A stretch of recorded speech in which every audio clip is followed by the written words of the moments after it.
ကျွန်တော်တို့မှာဗီဒီယိုတစ်ပုဒ်ရှိမယ်အဲ့ဒီဗီဒီယိုကိုဒီအတိုင်းပြလိုက်မယ်ဆိုလို့ရှိရင်ကျွန်တော်တို့ရဲ့ viewer တွေကြည့်ရမှာကပြင်းစရာကောင်းတယ်ဗျာနောက်ပြီးလို့ရှိရင်သူတို့က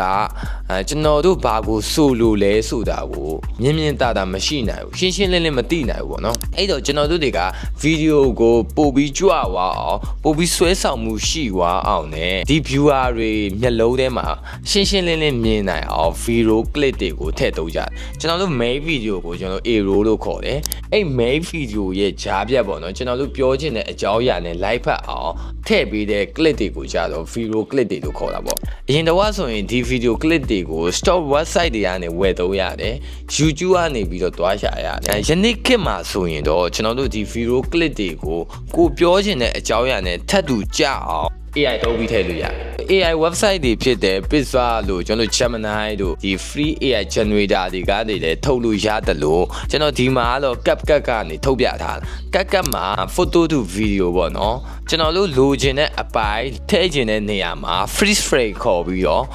အဲ့ဒီ frame ကိုကျွန်တော်တို့လိုချင်တဲ့ video ဖြစ်အောင် proof ရိုက်ထည့်ပြီးတော့ video ထုတ်ခိုင်းတာအဲ့လိုလဲလုံးလို့ရတယ်လို့ကျွန်တော်တို့မှာရှိပြီးသားပုံတစ်ပုံကိုဒီ CapCut နဲ့ထည့်ပြီးတော့ video ထုတ်ခိုင်းလေရတယ်ဒါကကျွန်တော်တို့လိုချင်တဲ့ video clip ကိုအနီးစပ်ဆုံးအတိအကျအဖြစ်နိုင်ဆုံးတူအောင်ထုတ်လို့ရတဲ့နည်းပဲဖြစ်ပါတယ်